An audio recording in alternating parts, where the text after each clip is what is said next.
22 सितंबर 2024 दिन रविवार। आज हम त्रिलोकी धाम और माँ मृकुला जी के दर्शनों के बाद हम जा रहे हैं एक ऐसी खूबसूरत जगह पर। जितनी खूबसूरत वह जगह है उतना ही खतरनाक और रहस्यों से भरा भी है। जी हाँ, हम बात कर रहे हैं रोहतांग पास की, जो कि मनाली और स्पीति वैली के बीचों बीच में पड़ती है। तो हम उस डरावनी और खूबसूरत रहस्यमयी जगह को आज देखने वाले हैं।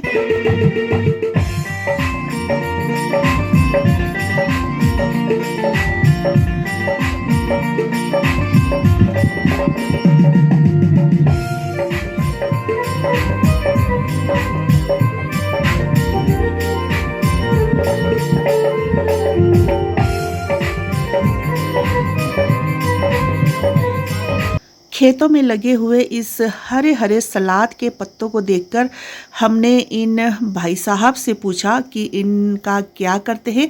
तो भाई साहब ने बताया कि इनको ठेकेदार पेटियों में पैक करके ले जाते हैं।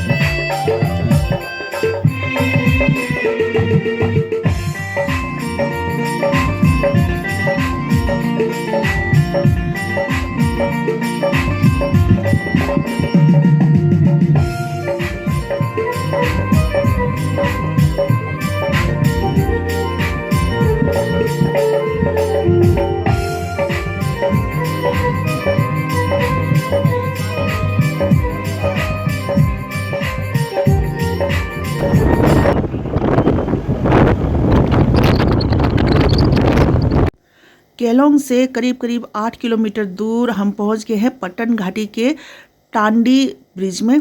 टांडी एक बहुत ही पवित्र स्थल माना गया है और इस स्थल से कई ऐसी कहानियां भी जुड़ी हुई हैं। बताया जाता है कि राजा चंद्र राणा के नाम से ही टांडी नाम पड़ा। तो कोई कहते हैं कि तनदेही के नाम से टांडी पड़ा क्योंकि द्रौपदी ने द्वापर युग में इसी स्थान पर अपने प्राण त्यागे थे। वहीं चंद्रा और सूर्यपुत्र भागा दोनों का विवाह इसी जगह पर हुआ था तथा जो ऋषि मुनि थे इसी जगह पर गर्म पानी के ताप को सहते हुए उन्होंने इसी जगह पर तपस्या भी की थी।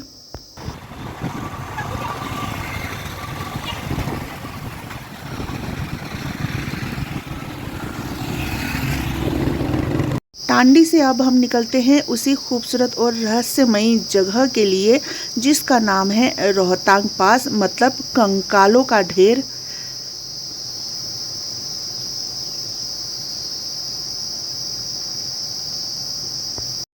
टांडी से मनाली की तरफ वापस आते समय यहाँ से दो मार्ग अलग हो जाते हैं। राइट साइड गया ब्रिज वाला रोड गया मनाली की तरफ, तो हमने लेफ़्ट साइड लेना है। लेफ़्ट रोड गया रोहतांग पास वैली की तरफ।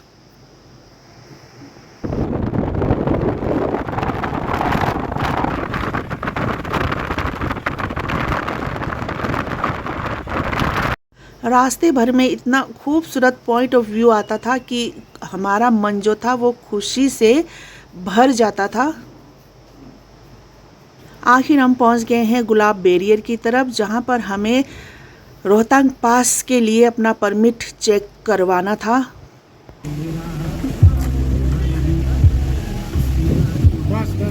आप कुछ बताएंगे? कि यहाँ आने के लिए परमिट बनता है? सिर्फ रोहतांग के लिए बनती है। जैसे आपने काजा जाना हो तो उसके लिए परमिट नहीं होगा। अच्छा। उसके लिए क्या आपको गाड़ी का सिर्फ खाली गाड़ी नंबर और अपना मोबाइल नंबर जी, नाम बस। अच्छा, तो रोहतांग आने के लिए स्पेशली परमिट बनाना होता है? रोहतांग उसके लिए स्पेशल परमिट बनाना पड़ता है। अच्छा, वरना एंट्री नहीं मिलेगी आगे जाने की, है ना? किसी यहाँ को सब भेजेंगे नहीं फिर बिना परमिट के नहीं। जी ठीक है, धन्यवाद जी। बाय द चांस आप इधर से चलेगा बिना परमिट के, हाँ जी, तो 5000 का आपको फाइन लगेगा। अच्छा ठीक है sir, thank you so much. यहाँ पर हमने अपना परमिट चेक करवाया और हम आगे की तरफ निकल पड़े। इस जगह पर हमने अपनी गाड़ी रोकी और यहाँ पर हमने अपना फ़ोटो वीडियो जो था वो शूट किया। अब हम पहुँच गए हैं दूसरे वाले बैरियर में। यहाँ पर भी हमें अपना परमिट चेक कराना होता है। इसी दूसरे वाले बैरियर पर इतनी ज़ोरदार ठंड का सामना हमें करना पड़ा कि हमारी रूह तक कांप गई थी और हम सभी ने अपना जैकेट स्वेटर निकाल लिए। यहाँ की खूबसूरत नदी नालों झरनों को देखते हुए और साथ में भेड़ पालकों की भीड़ों को देखते हुए हम आगे बढ़ रहे थे रोहतांग पास के लिए।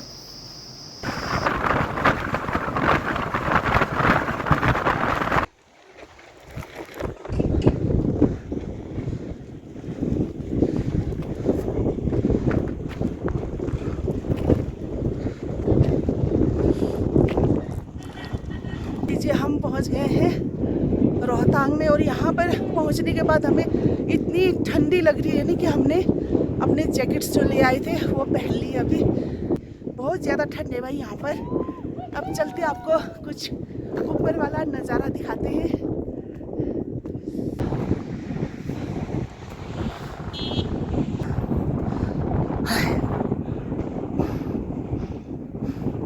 अभी मैं यहाँ से चढ़ाई चढ़ के आई हूँ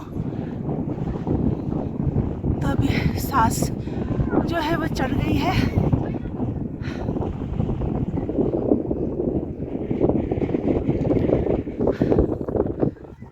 ये देखिए ग्लेशियर और ये नीचे है रोहतांग का जो झील है वो यहाँ पर है। सामने जो चमकता पानी दिखाई दे रहा है वो है रोहतांग का झील। ये सामने रोहतांग का झील है ये। अब हम चलते हैं उस धूप साइड।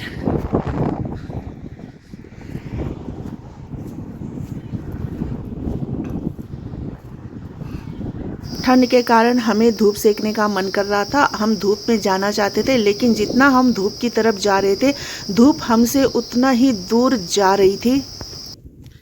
धूप भी चली गई है ऊपर तो थोड़ा शाम का टाइम है तो अंधेरा आएगा थोड़ा।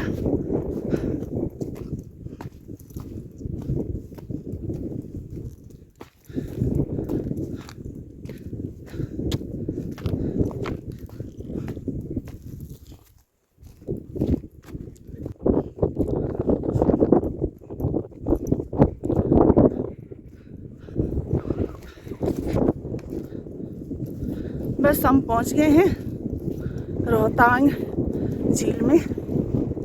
ये रहा खूबसूरत झील जो वहां तक फैला हुआ है।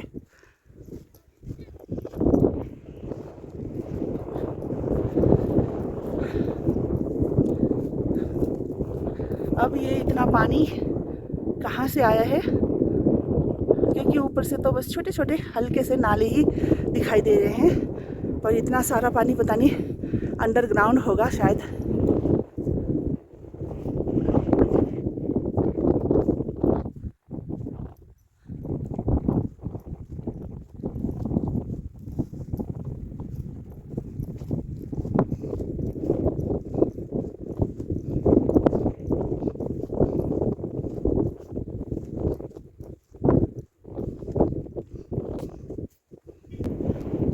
वाकई में बहुत ही खूबसूरत है ये झील। ये देखिए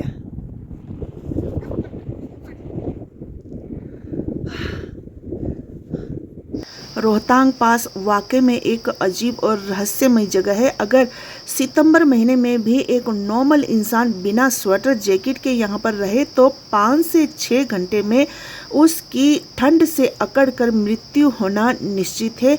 ये हमने खुद महसूस किया हुआ है। इस जगह की जो ठंडी हवाएं हैं वो सीधा जाके हड्डियों में लगती है और हड्डियां गला देती है जिससे शरीर में सुन्नपन आ जाता है।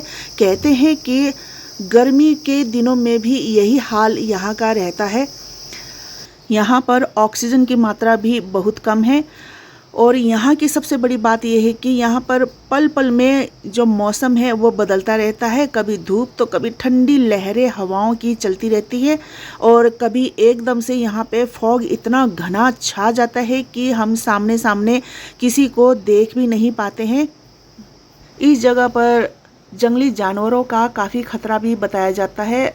खास करके शाम होते ही यहाँ पर जो रीछ है वो आ जाते हैं। इसलिए यहाँ के जो दुकानदार है वो जल्दी जल्दी रात होने से पहले पहले अपना जो दुकान का सामान है वो समेट कर अपने घरों की तरफ चले जाते हैं। इतनी देर ठंड में रहने के कारण हमारे जो हाथ पैर थे और कान थे वो बिल्कुल ठंड से सुन्न हो गए थे।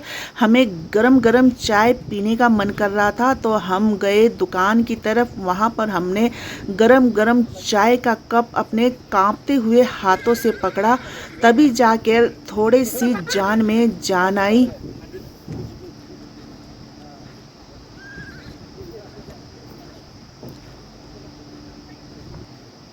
उसके बाद होगी हम सबकी बारी बारी से फोटोग्राफी शूट।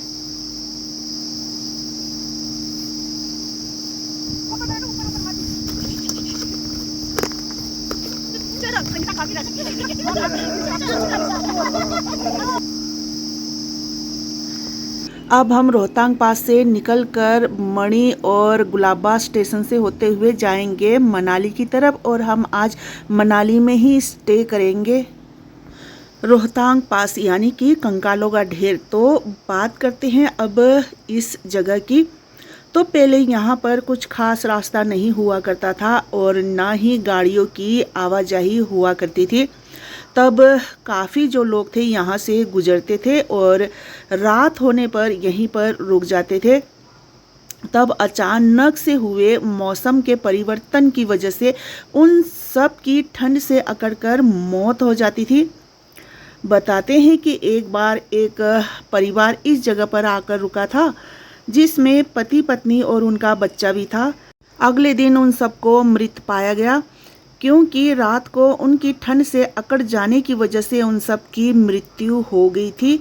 यहाँ पर इन रास्तों में अचानक से इतना फॉग भर जाता है कि रास्ता दिखाई देना बंद हो जाता है, जिसकी वजह से काफ़ी एक्सीडेंट हो जाया करती थी। इतनी गहरी खाई में एक्सीडेंट होने के बाद न इंसान बचता था और न ही गाड़ी का कोई अंश बचता था। इसीलिए शाम के वक्त इन रास्तों से गुजरना बिल्कुल मना है, और रात के समय तो इन रास्तों से बिल्कुल भी लोग गुजरते भी नहीं हैं। कहते हैं कि इन रास्तों में नेगेटिव वाइब्स काफ़ी बढ़ जाती है। हमने यहाँ पर देखा कि दूर दूर तक काफ़ी सुनसान इलाका भरा हुआ है। यहाँ पर कोई बस्ती भी नहीं देखी हमने।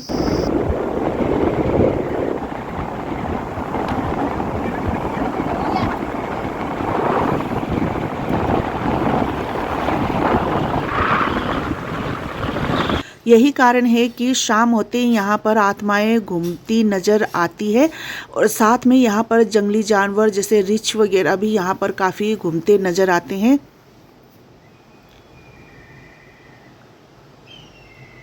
अभी तो ऑफ सीजन चल रहा था। जब यहाँ पर बर्फ़ पड़ेगी तो आप यहाँ पर horse ride, bike ride, snow scooter, yak ride का काफ़ी आप लुत्फ़ उठा सकते हैं। बाकी जगह बहुत ही खूबसूरत है, बहुत ही शानदार है। ऊंचे ऊंचे ग्लेशियर बहुत ही सुंदर, मन लुभावने वाले हैं। पर यह है कि आप वक्त रहते जाए, शाम देर तक ना रहे उस जगह पर। बाकी याद रहे कि आप स्वेटर जैकेट ज़रूर साथ में लेके जाएं।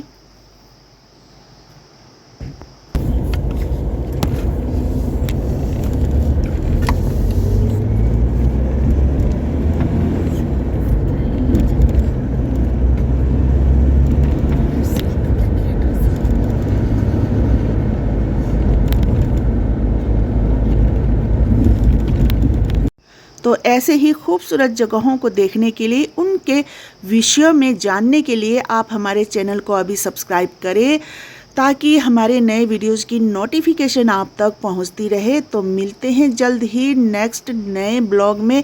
तब तक के लिए जय माता दी।